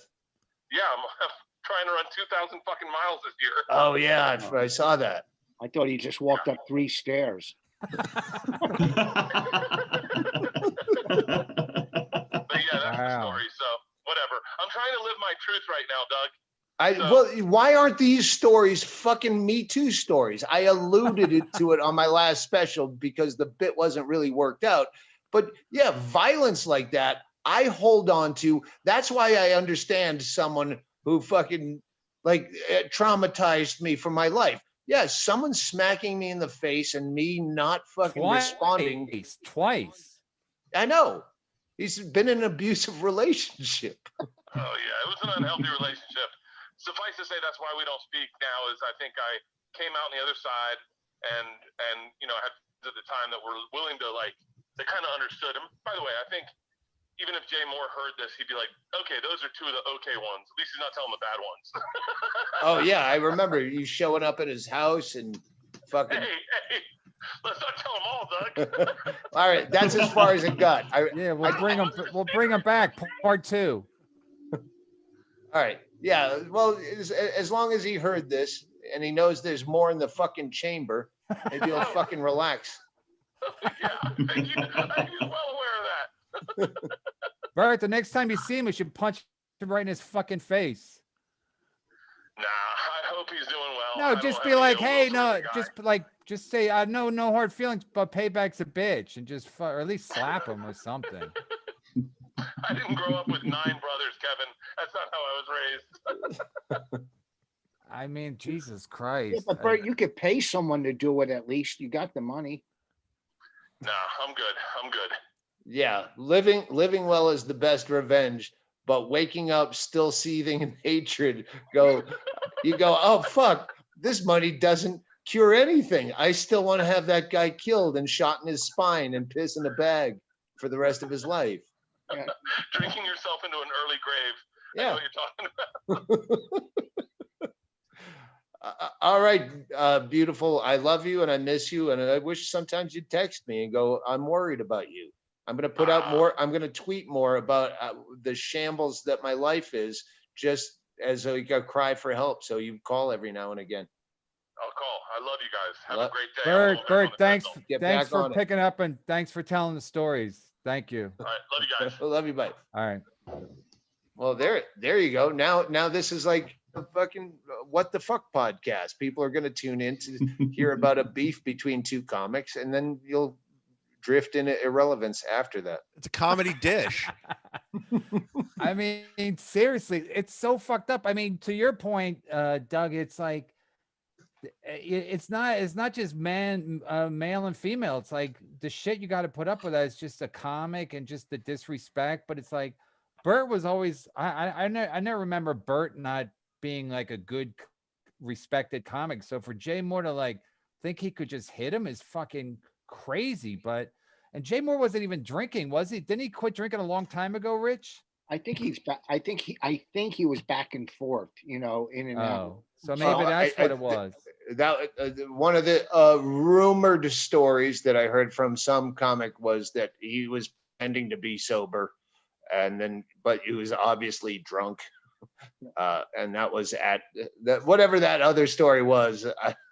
I forget what it was. That's crazy because I just can't see. I mean, Bert's like a big dude, and to slap him twice is like so fucked up, man. So it's not the worst thing that's ever happened, but like the fact that he thought he could do it once and Bert was just gonna get over it, and then the fact that he did it again. Okay, well, one of let's Bert's fucking talk buddies shit then. Really pushing What? it. I do liken it to the fucking Me Too, where yeah, if you someone slaps you and they're in a position of fucking power, I think most of that story is way worse than fucking 80% of the Me Too stories that you hear. Oh, he talked dirty to me on the phone and sent me a dick pic. Okay, if you're gonna fucking hit me in the face or send me a dick pics all day. I can't fight. I'm a fucking 145 pounds of fucking COPD. Yeah, just send me the dick pic. Well, also, if you're a dude and you do something with a female, you're trying to like maybe have sex with her. Like if you're Jay Moore and you slap Bert Kreischer, you're not trying to fuck him. You're just trying to like disrespect him, or maybe he is trying to fuck him. I don't know. But it's like it just seems like there's no reason to slap Bert Kreischer, and especially to do it twice. Well, the first time you can get away with it. Well, but it's like that's when he's like an abusive fucking wife. So on a gambling show, what are the odds you're going to give that he does it again? I'm going to say Bert's not a violent. Bert forever. We've known him for 25, 30 years. He doesn't have like a mean bone in his fucking body or a muscle. So that's why he would slap him. So he would slap him because he thought he could just get away with it, and Bert would back. He could run on top of him on a treadmill for fucking 4 miles a day. Yeah, whatever. Some people. I was at the cellar once, and I went to sit down, and what's his name pulled the chair out from under me. Who's that Asian comic that Vince Vaughn likes? Dat Fan? No. Burns? Steve Burns? Steve, I said comic. So I go to sit down, and Steve Burns pulled the chair out, and I fell back, and I got up like that, and I just stopped. Did he get in his karate motion? No, I stopped from punching him. I don't know why, but for some reason, sometimes he was pranking you, and for you to punch him, it's like it's not really. I mean, at the cellar, if you prank another comic, you can't really punch the guy. Yeah, that's why I said Dat Fan, because that's the level of comedy. Pulling someone's chair out from under you is fucking third grade. That's Dat Fan's closer. Like the Marx Brothers. That's not really pranking. Afterwards, when you fell down, did he go zing? I go, hey, come, whatever. But I stopped. It was so funny. Rich tried to sell T-shirts after it. That's what. From his back. Yeah, he goes, I got. But if you would have punched Steve Byrne, it would have been like weird. That's what I'm saying. Well, in front of everybody. He tries to be I mean, it's a dick move, but he's trying to be funny. But I was on a date or something, so I didn't punch him. But one time he was eating dinner, went downstairs do a set to get. So I smoked and I put like a cigarette after cigarette butt in his mashed potatoes. That's Good. Instead of, I go, look, Good. So, I mean, I'm not, you don't want to get fucking punked and, but slap me, I don't know. Yeah, you just hold it. You wait till a chance to get even. You get even. This opener that I worked with, a fucking great guy. I'm not going to mention his name because I can't remember it. But like he had this fucking litany of like all these demands, like he had to pick him up at the airport, and then Jay Moore's just demanding all this fucking crazy shit, and like didn't like even say thank you. Kind of, it was just like this whole fucking dick story, and that's after I'd heard the litany of fucking Bert Kreischer stories. They're like, yeah. I got really high on Rogan's podcast years ago. I was playing the Brea, one of those fucking the Bermuda Triangle of Southern California fucking improvs. And beforehand, I did mushrooms early, thinking that by the time I have to go on stage, I'll not be tripping. But then I did Rogan's podcast, and I smoked some of his weed, which I don't smoke weed at all. I've been fucking with edibles lately, but I smoked Rogan weed and I was drinking. I was it was Brea, because I remember Rogan had to apologize for the show on Twitter the next day, taking full blame for, and I was so fucking high, drunk, and tripping. And I just went off on what a cunt Jay Moore is. And this is when there was some kind of internet beef with, I don't know, Red Band, and I'm like, yeah, a cunt. And when the owner of the Improv picked me up to take me to the airport, he's like, Jay Moore's keeps calling me. He wants to talk to you. Why did you say all that shit about him? And I didn't really remember. I just remembered, I think he's a cunt. But then that developed into, oh yes, he is a cunt. So my comedian profiling did actually work out to when facts came in afterwards. That's a great way to get people to call you back too.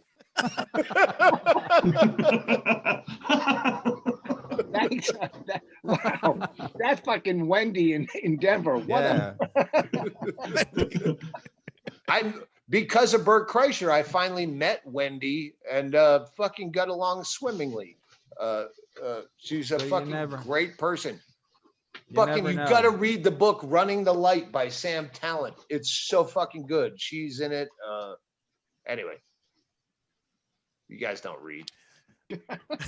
I just got to say, like, I just got to, in Jay's defense, I've always heard, like, Jay was doing one of my jokes for a while, and then whatever, but he was trying it out. I still like Jay, even after all these stories. He's one of those guys that Kevin, you froze. A reflection on me, but I always kind of like Jay more. Even, I mean, I don't like him hitting Bert Kreischer, but that's fucking. But Kevin, were you on Saturday Night Live with him at this time? No. Oh. No, but it's just, he's one of those guys that it's just he's like a kid actor. He started so young that he was always when he was in show business, he was like a kid, and he never really like evolved into like a man or a grown-up man. He always had the tough guy persona, and you go, you don't really sell that. Holy shit. Well, Bonnie went on Stern. Stern brought Bonnie on just to trash Jay, because Stern didn't like Jay. And Bonnie went on saying, whatever, I don't know. And fucking within 2 minutes, Barry Katz was calling fucking Bonnie after it, scrambling or what. I don't even remember the story. I just know that's the reason Stern brought Bonnie on, was to fucking smash Jay Moore. Bonnie. Get off Stern now. Voss, you made me think of this earlier. If you have a thick skin, You should. I don't have a fucking. I have the thinnest skin ever. Fucking one bad review. I got drunk once and looked at fucking reviews of my last special, and I read one 1-star review and I wanted to quit comedy. Stanhope doesn't give a fuck. No, I give a lot of fucks. That's why I don't do spots at the Cellar. I only play to my own crowd because I don't want to fucking have a Comedy Store crowd fucking not like me. I know my crowd's gonna fucking like me. I did a show one time and I read the comment cards in between shows in Kansas City.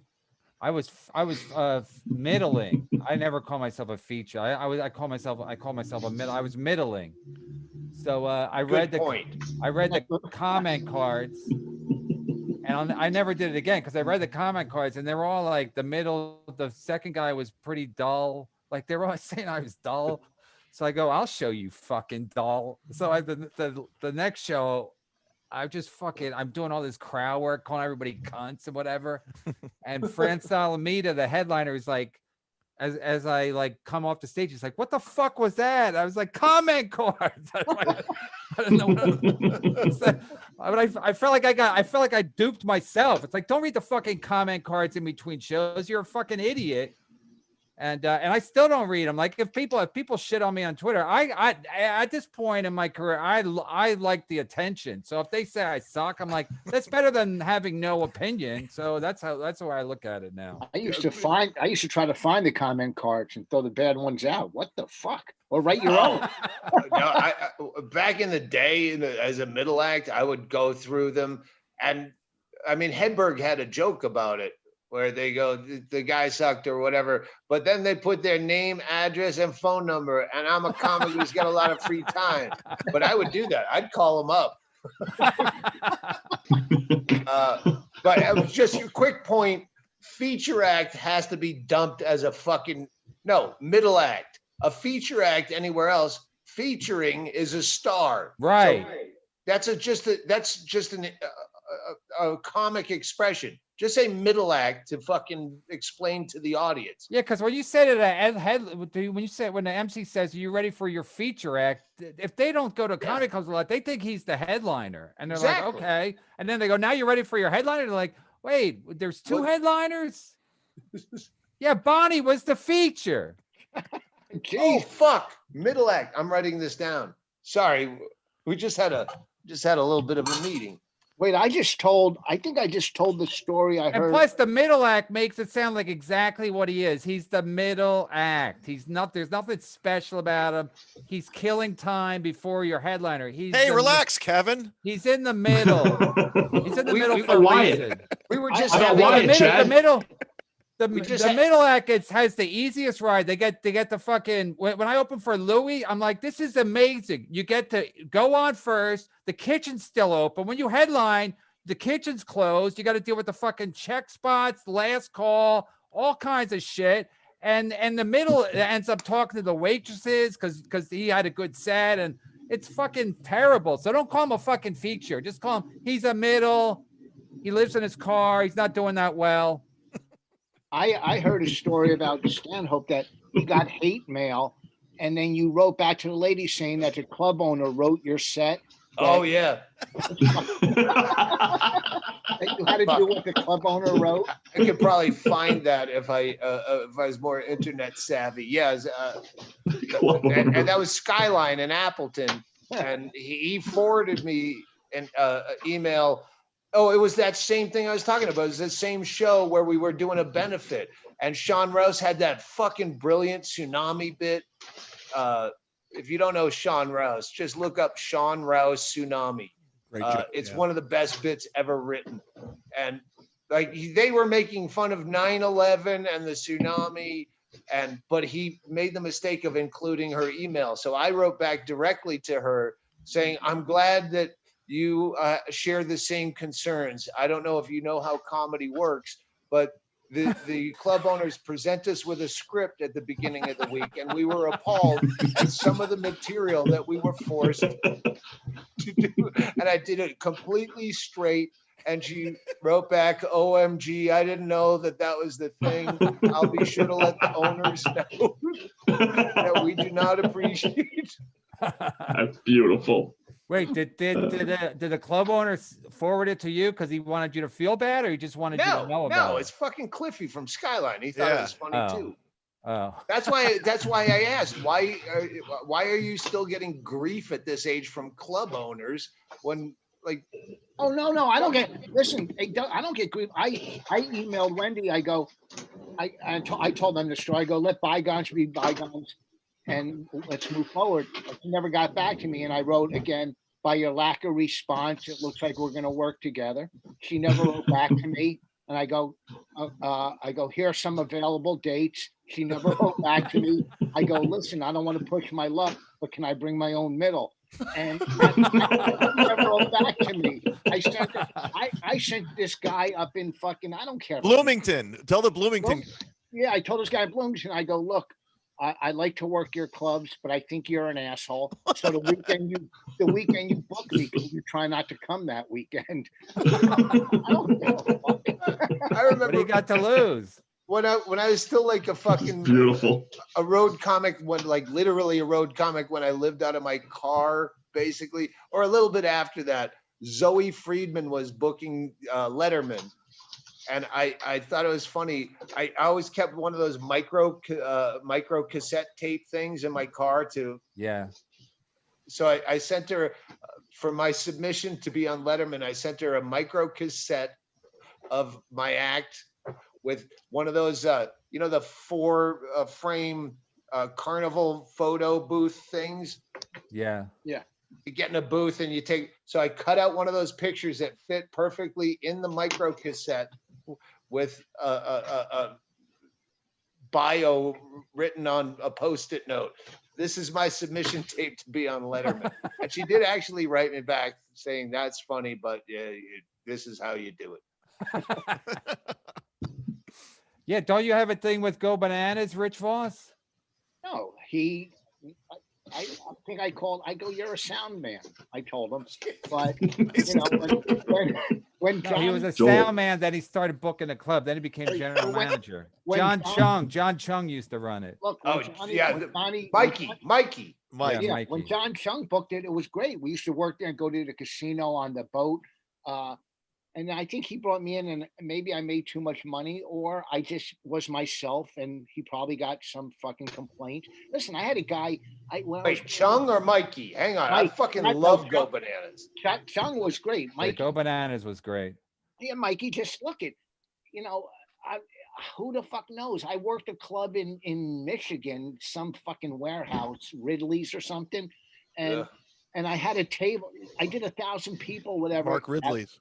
That week, and one table of Middle Easterns fucking complained about me, and he came up and said, hey, you got a complaint. I go, listen, fucking 7 people out of 1,000, what the fuck is your problem? I'm a Jew, I'm allowed to talk about whatever, whatever. So they just don't bring me back a lot of places because I'm fucking, maybe I'm an asshole. I don't fucking know. I know I'm not going to fail. Look at it. Wait, hold on. I'm not going to fail on stage. I'm never going to fail, but maybe I just fail in personality. Kevin, didn't you have a problem with Go Bananas? Mike? Yeah, I can't even remember exactly what happened, but I know it ended up bad. But I was at River Center. Remember that River Center Club in San Antonio? That fucking gigantic room. I used to have a joke. I mean, I still do it. I used to do it. I still do it now. Shout out to Hedberg. So I did a joke where I said Arab food smells like my balls. It's like smells good and bad at the same time. So some guy apparently was in the back. He walked out. He told the manager, he goes, I'm Arab. Our food does not smell like his balls. I'm offended. He walked out. So I told the manager, I go, next time that happens, can you send the guy up on stage so I could debate the guy? Because I go, that would be fucking gold, me debating whether or not, and I'm trying to kill time for the check spot anyway, but I'm like, Just send a guy up there. Don't let him leave. Say, Yeah. debate the guy whether Arab food smells like your balls or not. Or at least make them fill out a comment card so you can frame that. You know, it's funny when I used to do urban clubs, there was no political correctness in the audience. And no comments because they can't write. No, I mean, you know, so, like I said, this lady in an urban room was about 500 pounds and she was booing me. And I said, you know, you fat bitch, you should be mooing, not booing. And the crowd goes nuts. Nobody's writing to the fucking club owner. You know, it's mainly just fucking white ladies that are just whatever. They're just yeah. They're the Right. worst. Black people never complain about it. If you're being funny, they never complain that the Not guy's. at all. If the guy's funny, they never complain. They don't care what the fuck you say. Yeah, they don't give a fuck. You know, whatever. Yeah. All right, Chad. Did we do the second game? Yeah. No, Yeah, we did the Bills game. Yeah, I don't have Doug or Kevin. No, I'm going Bills. I'm going Bills because I want them to win. I have fucking absolutely no, except for the Bills might lose people to COVID. So I'm not betting until fucking Sunday morning. I'm gonna flip that because I think what Doug said is right about they might party. The Chiefs. I mean, the fact that the Chiefs won last week just goes to show me that the Chiefs are kind of like one of those teams that they win even when they're not supposed to. When the quarterback gets hurt, it's kind of like when you watch a team that's just like they always win. You get so frustrated because you're like, of course they're going to lose now. They don't have the fucking quarterback. So and they still win. And then The you just Bills are like, a middle act that have been blowing headliners off the stage all season. So Yeah. they're going to go in with a fucking sense of false cockiness. I'm going against myself. This is 3 games where I say one thing and then I go, oh, I'm wrong. I'm going to take Jay Moore with another slap. I don't know who it's going to be. I don't know who the fuck he's. let me take the Bills. Let me take the Bills because from that Jay Moore charity story, I'll just take the Bills for the fuck of it. I don't know. I don't know what's going to happen. I might actually bet on the Bills real money because Andy Reid stinks, and they'll figure out a way to. I think the Bills will cover. Maybe I don't know. Who cares? What's the spread? Mahomes. It's -3. Rich. Bills -3, but Mahomes is practicing. +3. Sorry, Bills +3. You have Mahomes one is fucking practicing. job. You have one job here. One job. Okay. Thanks, Doug. Thanks, Doug. All right. You know, you just fucked up 6 points. That's 6 points. I wish Rich could just slap Ken Mosca right now. That'd be fucking perfect. Like you bitch. You had one fucking job and you fucking blew it. I'm gonna fucking Jay Moore. I'm gonna Jay Moore bitch slap you. I'm wondering how long Rich can, you can't. I'm wondering how long Rich Voss can stay in that fucking maintenance closet he's in before someone who works there comes in and say, you can't be in here. You're stealing towels. That's his fucking house. That's a house he's bragging about that he just bought. Hey, first of all, this is my storage fucking room down here.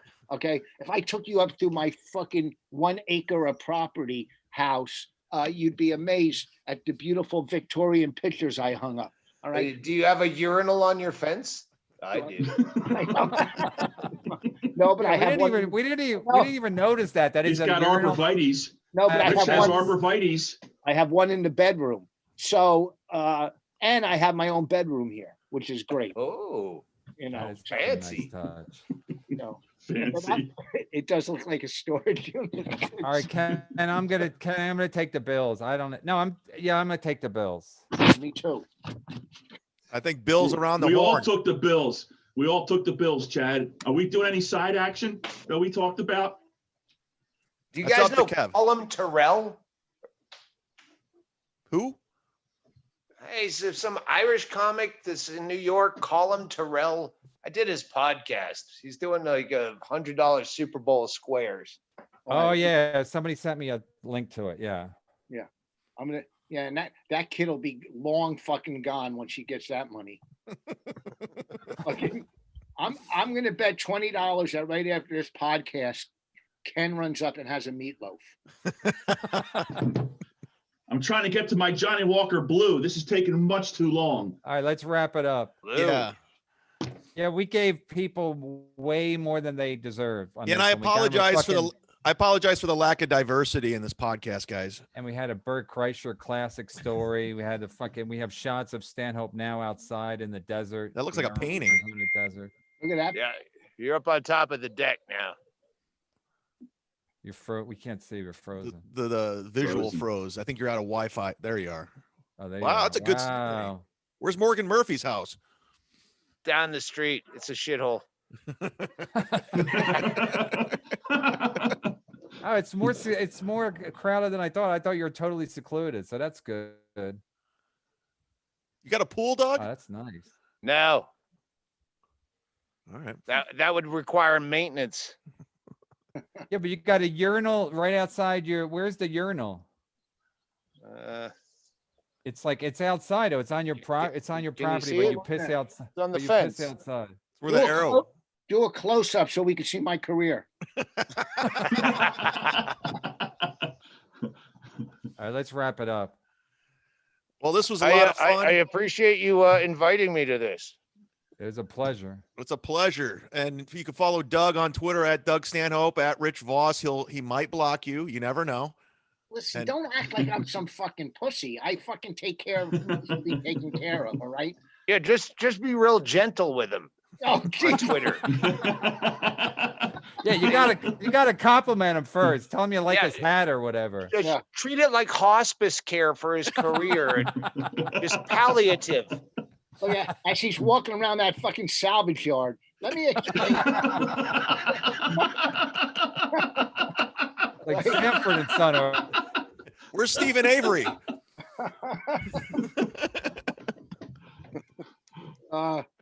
This was an extremely fun podcast. You try to break me down. It can happen because you can't hurt this. You can't hurt me any more than I've been hurt. That's all I'm saying. Doing this with Doug and Kevin and Chad and the fuck up was a lot of fun. Thank you. For having me. Ken was my favorite part. Thanks, Doug. Yeah. all right, you guys, sign up for the mlcpod.com for any merch you want to buy. Neil has AIDS. Chad's going to jail. Tim Dillon And, straight. Tim Dillon straight. Rich, you want to do any plugs? If you want to see the best roast in history, it's free on YouTube. Voss Roast. It's guaranteed, hands down, one of the best roasts. It's free on YouTube. Voss It Roast. is. Voss Roast. How many views on YouTube?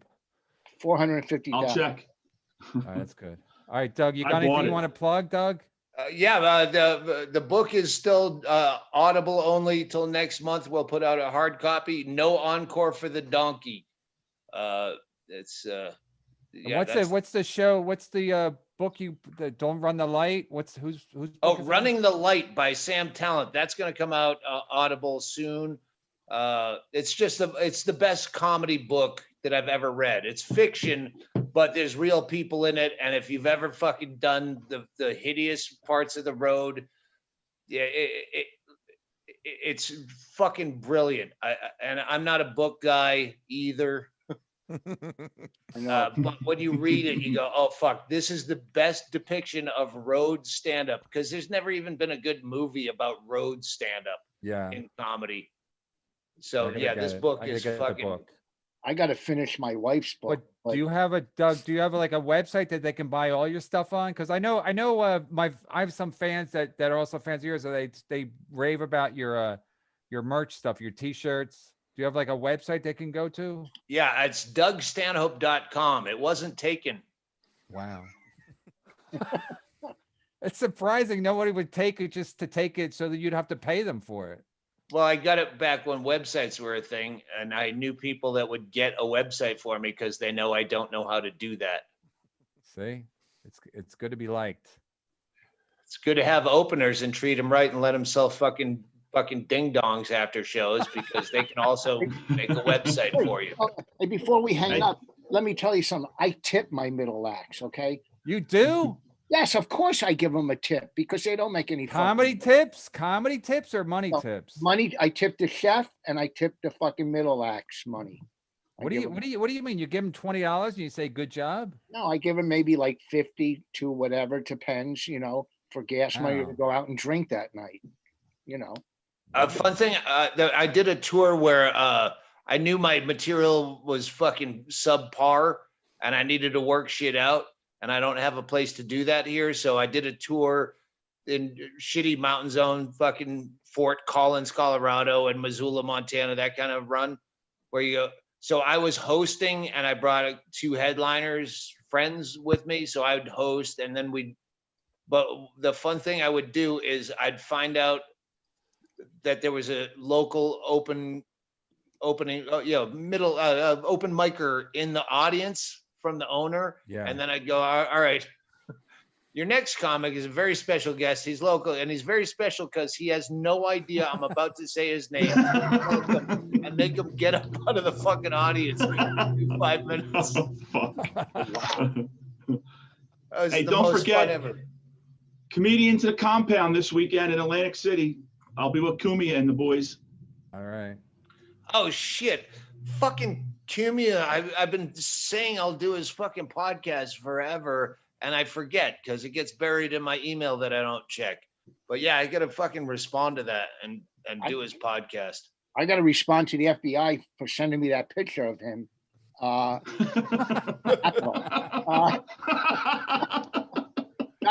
fucking Anthony. All right, let's.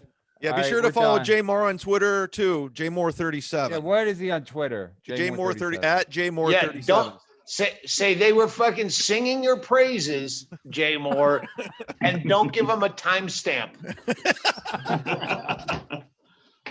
Make him listen to the whole 2 hours. Yeah. Torture him. He'll do it. All right, you guys. All right, thanks, Doug. Thanks, Rich. Thanks, even thanks to Ken Mosca and Chad. All right. Count the votes, guys. We'll see you soon. Sign up for the Patreon. And